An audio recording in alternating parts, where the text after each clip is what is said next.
അല്ലെങ്കിൽ റസൂലുള്ളാഹിന്റെ കുടുംബം എന്ന ആ കാരണം കൊണ്ടോ അങ്ങനെ ഏതെങ്കിലും കാരണങ്ങളെ കൊണ്ട് നമ്മളെക്കാൾ ഉയർന്നവർ വലിയവർ അവിടെ ഉണ്ടെങ്കിൽ നിസ്കാരത്തിന് അവരെ നിർത്തിയിട്ട് അവകാശം വെക്കുന്നുണ്ടെങ്കിലും നമ്മൾ ഒഴിഞ്ഞു കൊടുക്കണം. ഇതാണ് അതിൻ്റെ അദബ്.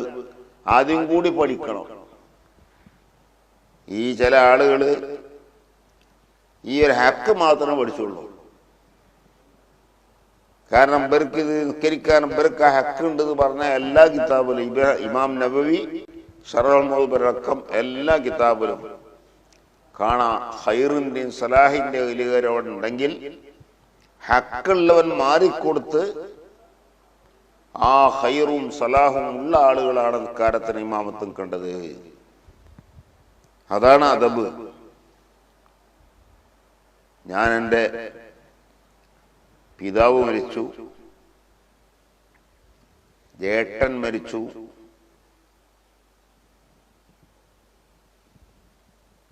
അതേപോലെ എൻ്റെ പിതാവിൻ്റെ സഹോദരിമാർ 3 ആൾ മരിച്ചു. അപ്പോഴൊക്കെ നമ്മളെക്കാൾ വലിയവർ അവിടെ ഉണ്ടായപ്പോ ജനാസ നിസ്കാരത്തിന് അവരെ നിർത്തി. എൻ്റെ ഉപ്പ മരിച്ചപ്പോഴും ജേട്ടൻ മരിച്ചപ്പോഴും മയ്യത്തുകാരത്തിന് ബഹുമാനപ്പെട്ട ബഹറുൽ ഉലൂം ഉസ്താദുൽ അസാത്തീദ് ഒക്കെ ഉസ്താദ് ഹാജറായിരുന്നു. അപ്പൊ ഉസ്താദിനാണ് നിസ്കാരത്തിന് ഇമാമത്ത് നിർത്തിയത്, 2 നിസ്കാരത്തിന്.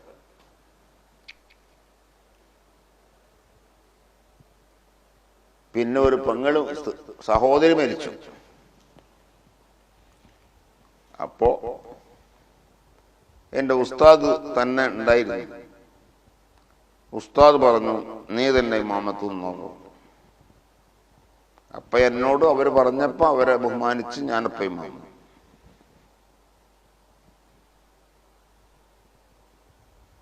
ഞാൻ എനിക്ക് അവകാശവും ഹക്കും നോക്കിയിട്ട് ഞാനാണ് ചെന്ന് ആദ്യം തന്നെ അവിടെ ഇമാമത്തുക്കല്ല.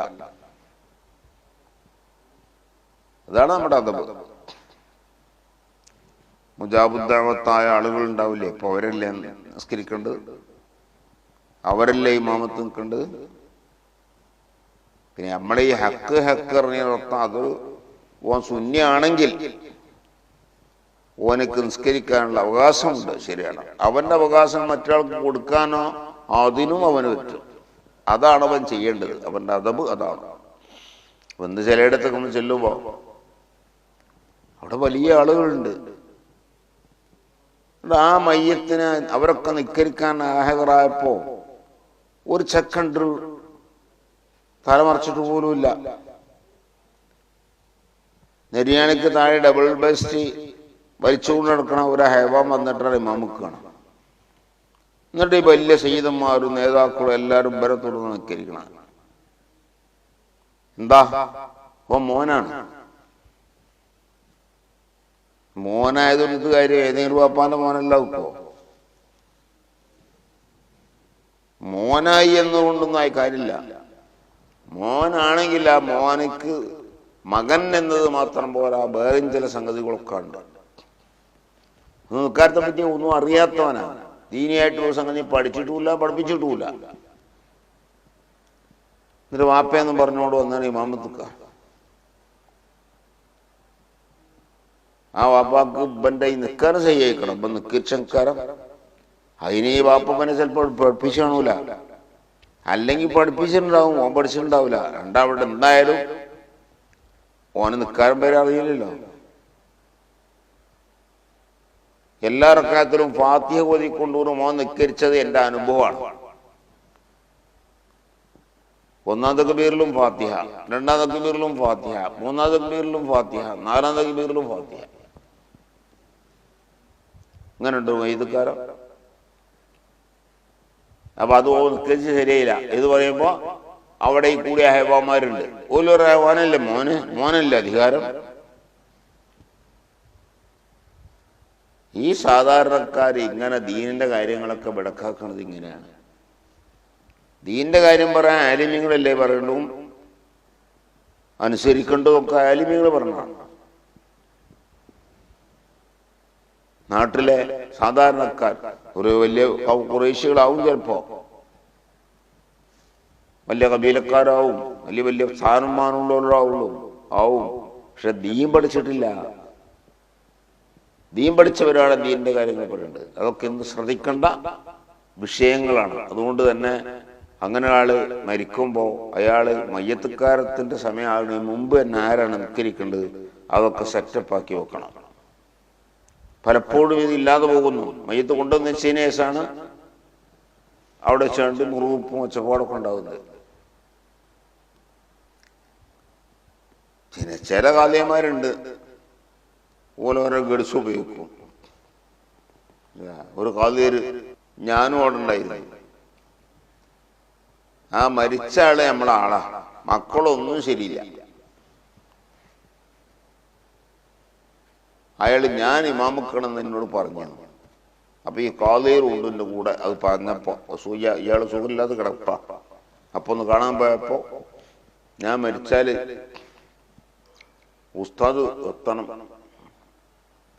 ഉസ്താദ് എത്തിയാൽ ഉസ്താദ് നിസ്കരിക്കണം എന്നൊക്കെ പറഞ്ഞ് കാലിയരും കേട്ടു. അങ്ങനെ ഇയാൾ മരിച്ചുകൊണ്ട് 4 ദിവസം കഴിഞ്ഞപ്പോ മയ്യത്ത് കൊണ്ടുവന്ന് വെച്ചു. ഞാൻ അവിടെ പോയി മരിച്ച് കാലിയരൻ വിളിച്ചു പറഞ്ഞു. ഞാൻ പോയി മയ്യത്ത് നിസ്കരിക്കാൻ സമയത്ത് ഒരുത്തൻ വന്നു. അപ്പൊ ഈ ആളെ മോനാണ്. ഞാനാ നിസ്കരിക്കണത് പറഞ്ഞു. കാലിയര് പറഞ്ഞു ഇജ്ജെല്ലാം കരിക്കണ ഞാനാ കേസ് പറഞ്ഞു. എന്റെ വാപ്പയാണ് പറഞ്ഞു. അപ്പൊ 3-4 ചെക്കന്മാർ ഒപ്പുണ്ട്. ഇവനാണ് കിരിക്കണത്. ഓന്റെ വാപ്പയെ മരിച്ച്. കാതേരന്റെ ബാപ്പയാണെങ്കിൽ കുടിയിലാണ്, ഇത് പള്ളിയാണ്, പള്ളിക്ക് ഞാനാണ്.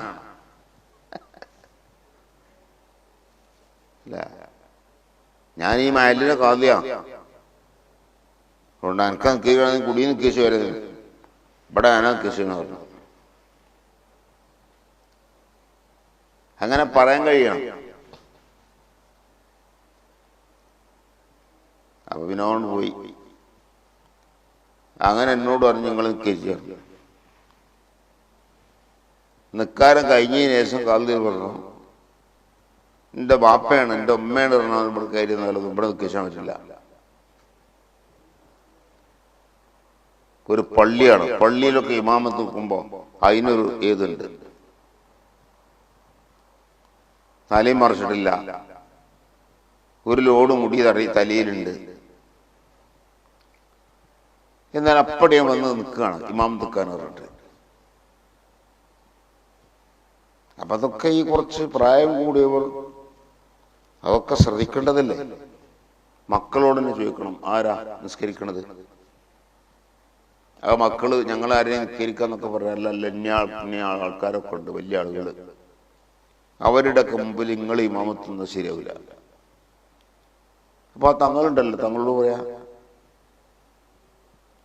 അല്ലെങ്കിൽ ഈ ഉസ്താദുണ്ട്, ഉസ്താദിനോട് പറയാ. അവിടെ രാഷ്ട്രീയം നോക്കിയിട്ടല്ല. പാണക്കാട്ടെ സയ്യിദന്മാരുണ്ട്, അൽഹംദുലില്ലാ, അവരെ അവിടെ രാഷ്ട്രീയം അവരെ വർണ്ണം കൊടി നോക്കിയിട്ടല്ല. ഉള്ളാളങ്ങളുണ്ട്, തങ്ങളെ നിർത്തണം.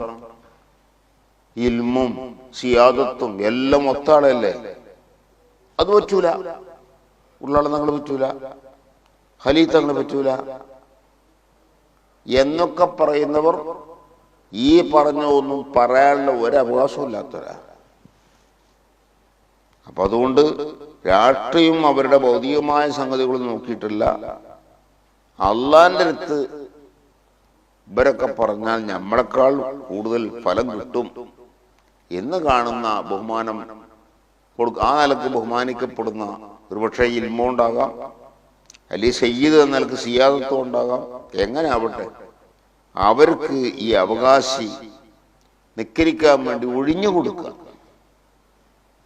അത് പുണ്യകർമ്മമാണെന്ന് എല്ലാ ഫിഖ്ഹിന്റെ കിതാബിലും നമുക്ക് കാണാൻ കഴിയും. അപ്പൊ അതൊക്കെ അവിടെ മാറ്റി വെച്ചിട്ട് ഇത് മാത്രം, ബാപ്പ മരിച്ചാൽ മകൻ, ഇങ്ങനെ ഇതും പറഞ്ഞിട്ട് വലിയ വലിയ ആലിമീങ്ങളെ സാദാത്യങ്ങളെ ഉസ്താദുമാരെ അവഗണിച്ച് ഇവൻ ആണ് ചെന്ന് ഇമാമത്ത് നിൽക്കുന്നത്.